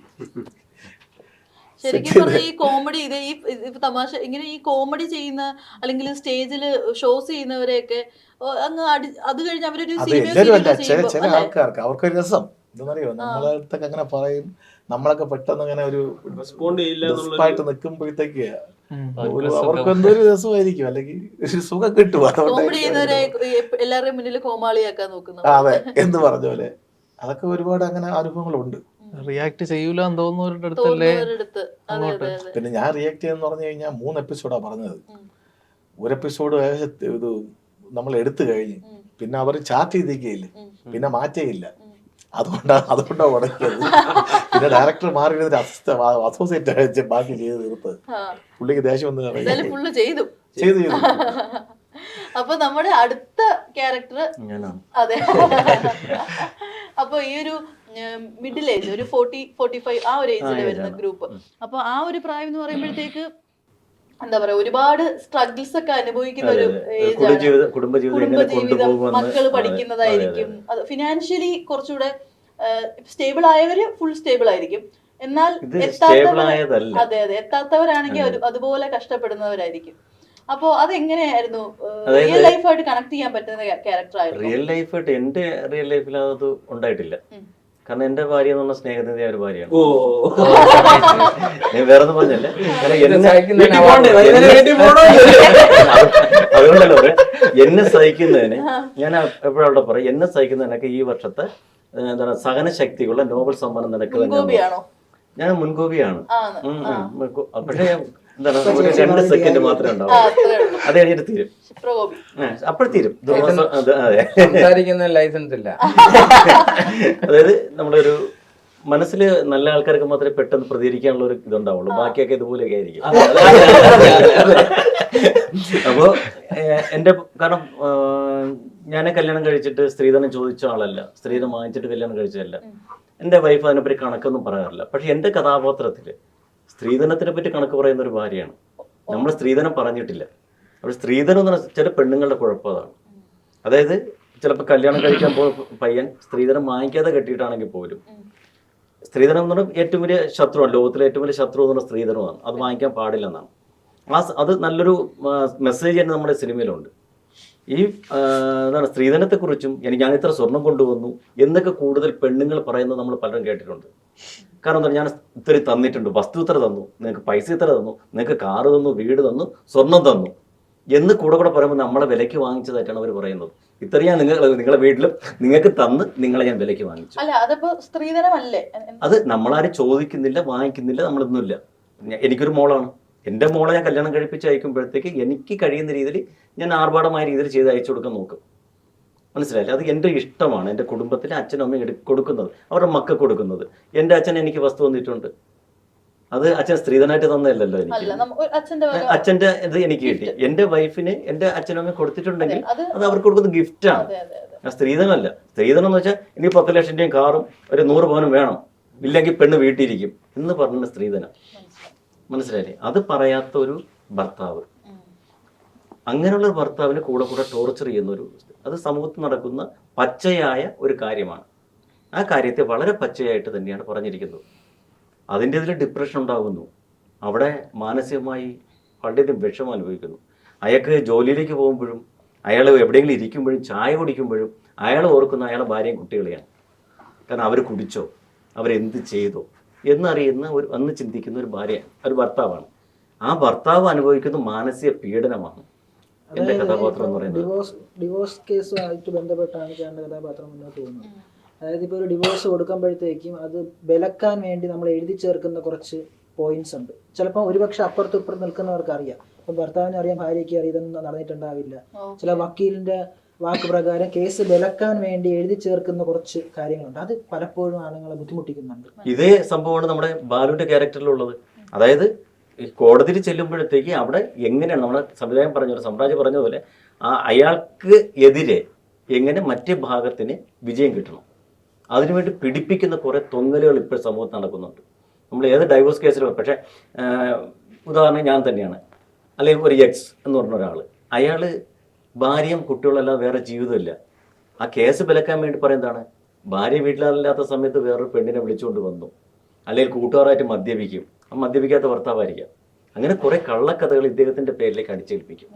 അത് സമൂഹത്തിൽ നടക്കുന്ന നമ്മൾ കണ്ടുവരുന്ന കാര്യങ്ങളാണ്. ആ കാര്യം തന്നെയാണ് നമ്മുടെ സിനിമയിലുള്ള എൻ്റെ കഥാപാത്രത്തിലേക്ക്. എല്ലാ ക്യാരക്ടേഴ്സിന്റെയും ഒന്നല്ലെങ്കിൽ മറ്റൊരു ഇതില് എല്ലാവർക്കും റിലേറ്റബിൾ, അല്ലെങ്കിൽ നമ്മുടെ ഒരു കൂട്ടുകാരിലെങ്കിലും നമ്മൾ കണ്ടിട്ടുണ്ട്. ഇങ്ങനെ ഫേസ് ചെയ്യുന്നവരോട് നമ്മൾ കേൾക്കുമ്പോൾ ഇതിൽ ഏറ്റവും ആ ഭർത്താവിന് കരയണം. അദ്ദേഹം കരയാൻ സമയത്ത് കോടതി പറയും നിങ്ങൾ കരയാൻ പാടില്ല. അപ്പോൾ അദ്ദേഹം ചോദിക്കുന്ന ചോദ്യമുണ്ട്, ഞാൻ എവിടെ ചെന്ന് കരയണം, ആരുടെ മുമ്പിൽ കരയണം? ഒരാണിന് കരയാൻ പാടില്ല എന്നുള്ളത് ലിഖിതമായൊരു കാര്യമാണ്. അലിഖിതമാണെങ്കിൽ പോലും അത് ലിഖിതമാണ്, സ്റ്റാമ്പ് ചെയ്ത് വെച്ചിട്ടുണ്ട്, കരയരുത്, കരഞ്ഞാൽ ആണല്ല. അതാണ് നമ്മുടെ സിനിമയുടെ ഒരു ഹൈലൈറ്റ്സ് എന്ന് പറയുന്നത്. അപ്പൊ ശരിക്കും പറഞ്ഞാൽ ഈ ഏതെങ്കിലും ഒരു സിറ്റുവേഷനിൽ വിങ്ങി പൊട്ടിയിട്ടും എന്നാൽ ഞാനൊരു ആണാണ്, കരഞ്ഞുകൂടാ, അങ്ങനെ അടിച്ച് എന്താ പറയാ കടിച്ചു പിടിച്ച് നിൽക്കേണ്ട സിറ്റുവേഷൻ ഉണ്ടായിട്ടുണ്ടോ?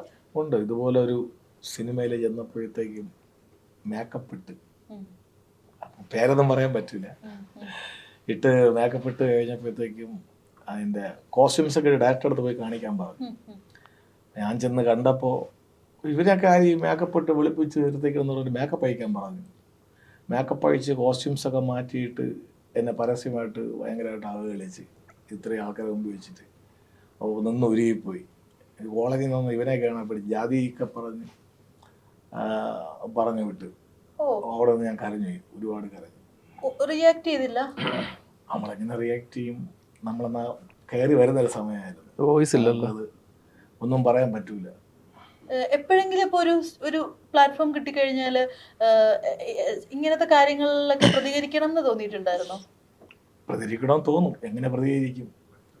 ഒന്നിൽ നമ്മൾ അത്ര സമ്പത്തുള്ള ആളായിരിക്കണം, അല്ല അത്ര പിടിപാടൊക്കെ വേണം, തിരിച്ചെന്തെങ്കിലും പറയണമെന്ന്. ചിലപ്പോൾ അവർ എല്ലാം കൂടി വളഞ്ഞിട്ട് അടിച്ചു കഴിഞ്ഞാൽ അടി പേടിച്ചിട്ട് പിന്നെ കുറേ നേരം ഒന്ന് കരഞ്ഞ് മാറിയിരുന്നു, പിന്നെ വീട്ടിൽ പോയി.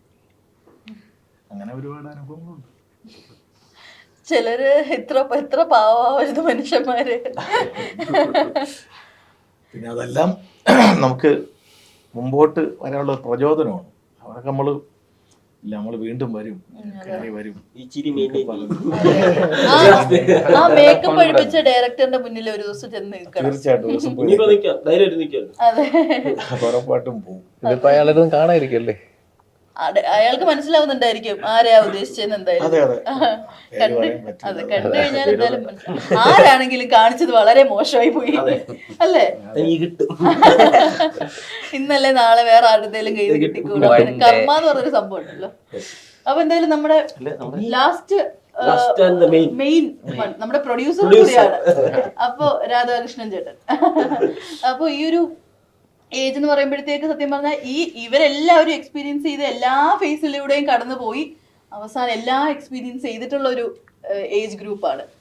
അപ്പോൾ റിയൽ ലൈഫുമായിട്ട് എന്തെങ്കിലും ബന്ധമുള്ള ക്യാരക്ടറാണോ, എന്തെങ്കിലും റിലേറ്റബിൾ ആയിട്ടുള്ള ക്യാരക്ടറാണോ, അതെങ്കിൽ കൂട്ടുകാരിലോ അങ്ങനെ കണ്ടിട്ടുള്ള ക്യാരക്ടറാണോ? സമൂഹത്തിൽ നിന്ന് നടക്കുന്ന കാര്യങ്ങളിലൊന്നാണ്. കാരണം വളരെ മക്കളെയൊക്കെ വളർത്തി വലുതാക്കുകയും അവരെല്ലാം നമ്മളെ വിട്ട് മറ്റു ജോലികളിലും മറ്റു കാര്യങ്ങളിലൊക്കെ വിദേശത്തും അവിടെയൊക്കെ പോയി കഴിഞ്ഞിട്ട് ഭാര്യയും ഭർത്താവും മാത്രം ജീവിക്കുന്ന ഒരു സാഹചര്യം. അവർ വളരെ സ്നേഹത്തോടും സന്തോഷത്തോടും കൂടി, ഇവരുടെ നിന്ന് വളരെ വ്യത്യസ്തമാണ് എൻ്റെ ക്യാരക്ടർ. വളരെ സ്നേഹമായിട്ട് കഴിയുന്ന ഒരു ഫാമിലി, ഭാര്യയും ഭർത്താവും അത്രയും മാത്രം സ്നേഹത്തോടെ കഴിയുന്ന ഒരു ഫാമിലിയാണ്. മക്കൾ ഇല്ല എന്നുള്ളതാണ്, അടുത്തില്ല എന്നുള്ളതാണ് അവരുടെ ഏറ്റവും വലിയ സങ്കടം, ഒരു പ്രധാനപ്പെട്ട സങ്കടങ്ങളൊന്നും. പിന്നെ അവസാന കാലത്ത് പോലും മക്കൾ കൂടെ ഉണ്ടായിട്ടില്ല എന്നുള്ളതാണ്. അവരുടെ ആ സ്നേഹവും അവരുടെ ആ ജീവിതത്തിൻ്റെ മുൻകാലങ്ങളിലുണ്ടായിരുന്ന ജീവിതവും ഒക്കെ ഒന്നാണ് നമ്മൾ ഇതിനകത്ത് ചെറുതായിട്ടൊന്ന് കാണിക്കുന്നത്. എങ്ങനെയാണ് അവരുടെ ലൈഫ്, എത്ര സന്തോഷത്തോടെയാണ് അവർ ജീവിച്ചിരുന്നതെന്നും, മക്കളെല്ലാം പോയി ഇപ്പോഴും അവർ ജീവിക്കുന്ന സന്തോഷവും, അവസാനം വൈഫ് നഷ്ടപ്പെട്ടു പോകുന്നു, മരിച്ചു പോകുന്നു, ആ മരിച്ചു പോകുമ്പോഴുണ്ടാകുന്ന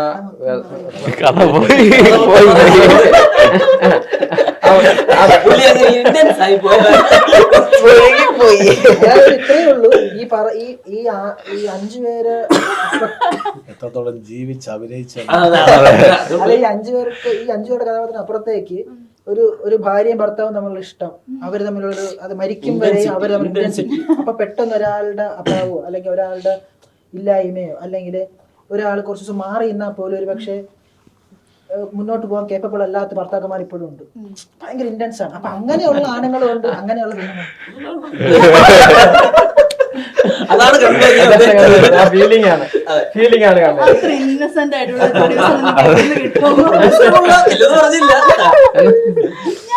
പെട്ടെന്ന് ഇങ്ങനെ ക്യാമറ ഇനി ഇവരെ എടുത്തു മാറ്റി അങ്ങോട്ട് നോക്കിയപ്പോഴും വീട്ടിൽ എല്ലാവർക്കും പേഴ്സണലി വാട്സാപ്പ് ഒക്കെ ചെയ്ത് കൊടുക്കും. പുറത്തോട്ട് പോയി അതാണ് തക്ക സമയത്താണ്. അങ്ങനെ 6 പേരുടെ ഇമോഷൻസും പറയുന്ന ഒരു കഥയാണ്. ഇനി എന്താ ഇതിൽ ആരെങ്കിലും അധിക്ഷേപിക്കുന്ന പോലെ തോന്നിയോ?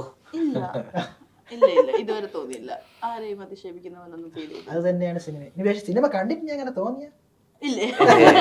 തോന്നിയാ വിളിച്ചോളാം, വിളിച്ചു പറയാം. നീ എന്തൊക്കെയാ പറഞ്ഞിട്ട് പോയെന്നുള്ള രീതിയിൽ വിളിച്ചോളാം. എല്ലാരും അമ്മയും കാണണം. സൗകര്യവും കുഞ്ഞമ്മയും നമുക്ക് എല്ലാം ഇല്ല, എല്ലാവർക്കും നമ്മുടെ വീട്ടിലുണ്ട്.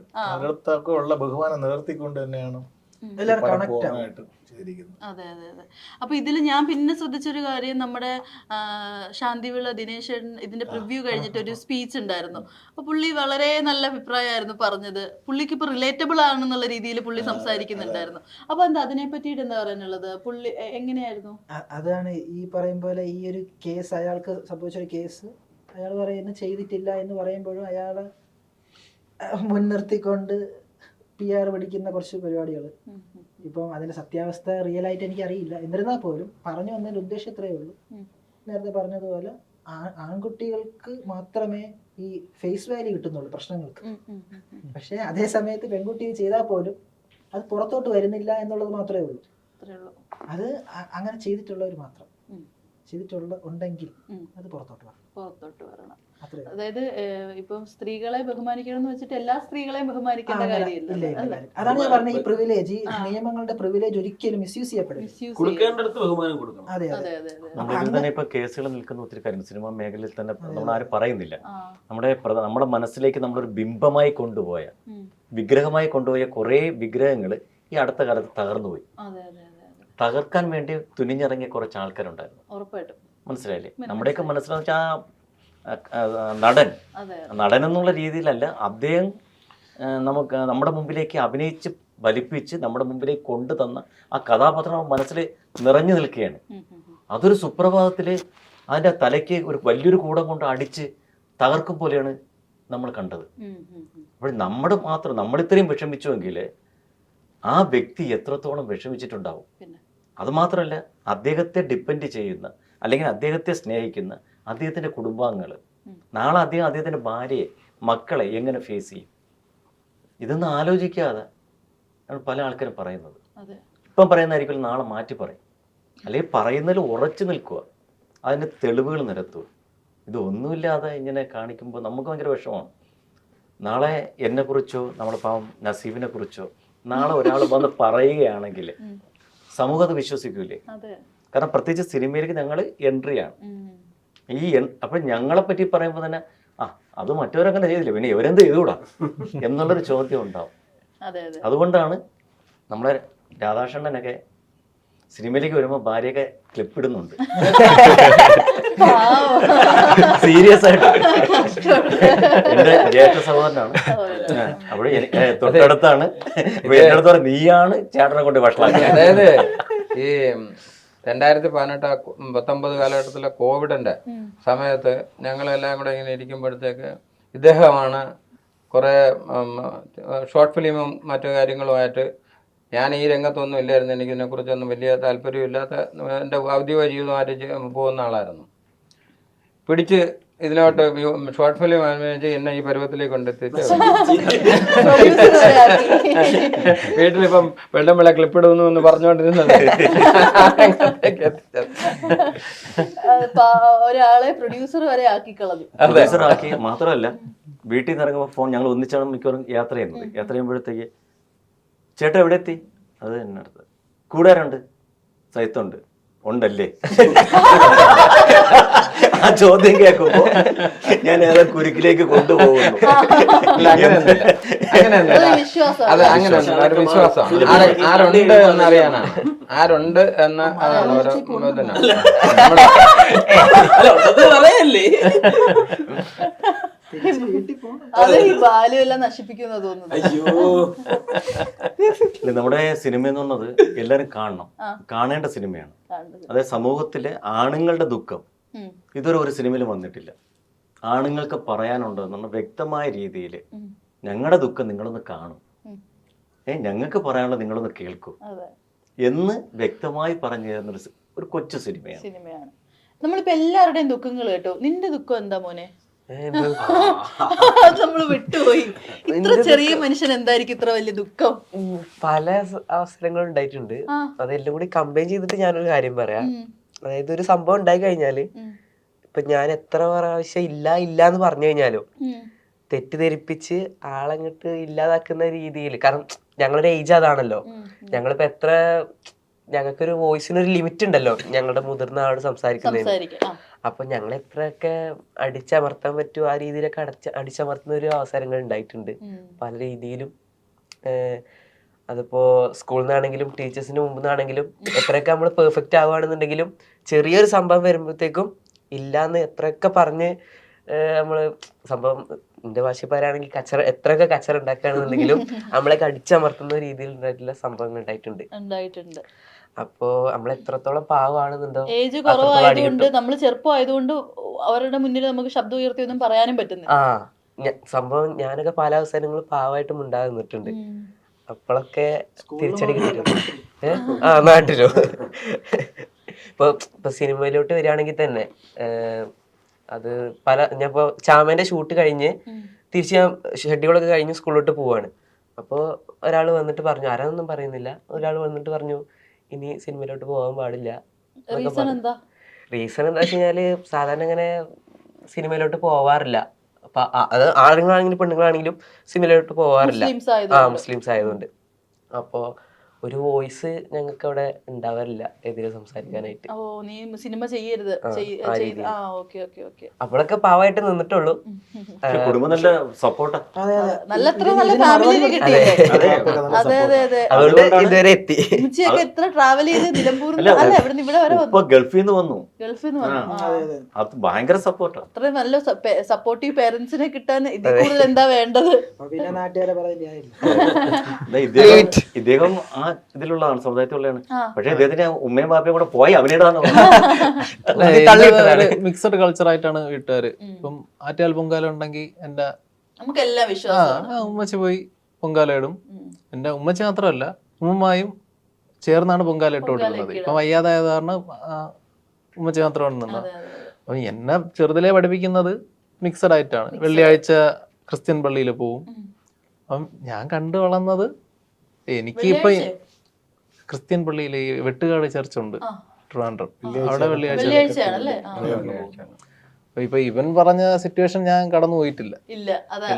മാത്രമല്ല അത് നമ്മുടെ ചാനൽ ഷൂട്ടിംഗ് സമയത്ത് അത് നല്ല രീതിയിൽ ഇതായിട്ടുണ്ട്. ദിലുവിന്റെ ഏറ്റവും വലിയ ദിലുവിന്റെ സത്യം ഞാൻ ഞെട്ടിപ്പോയിട്ടുണ്ട് കേട്ടോ. ദിലുവിന്റെ അച്ഛനമ്മ കൂടെ ഉണ്ട്. കൂടെ ഉണ്ടെന്ന് വെച്ചാൽ ഇത്രയും ഒരു ഫ്രണ്ട്ലിയാണ്. ഈ കൂട്ടുകാർ തമ്മിൽ സംസാരിക്കുന്ന രീതിയിലാണ്. അല്ല ഇപ്പം ഈ സിനിമയിൽ ഇപ്പൊ ഇന്റിമേറ്റ് സീൻ ഉള്ളപ്പം സാധാരണ അച്ഛനമ്മമാരെന്താണ് പറയണത്? വേണ്ട വേണ്ട, എന്റെ അടുത്ത് പറയും നീ ഇവിടെ പിടിക്ക അങ്ങനെയാണ് പിടിക്കാനുള്ളത്. എന്നിട്ട് ഇപ്പോഴത്തെ പിള്ളേർക്ക് ഒന്നും സ്നേഹം അറിഞ്ഞൂടാ, വേറെ പലതവണ അറിയാതെ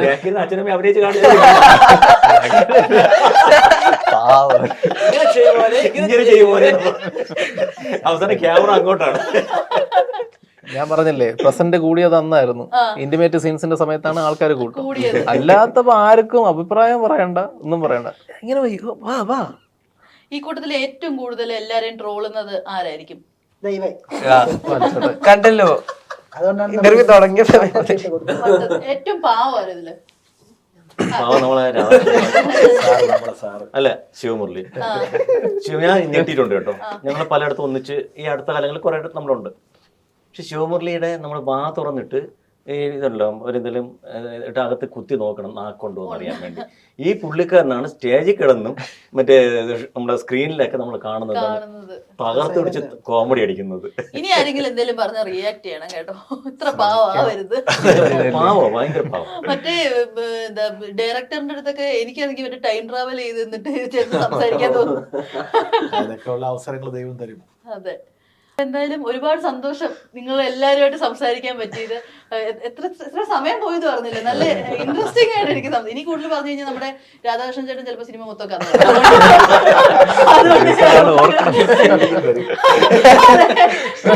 സിനിമ ഇപ്പം ടെലിഗ്രാമിലൊക്കെ ഡോക്യുമെന്റ് ആയിട്ട്.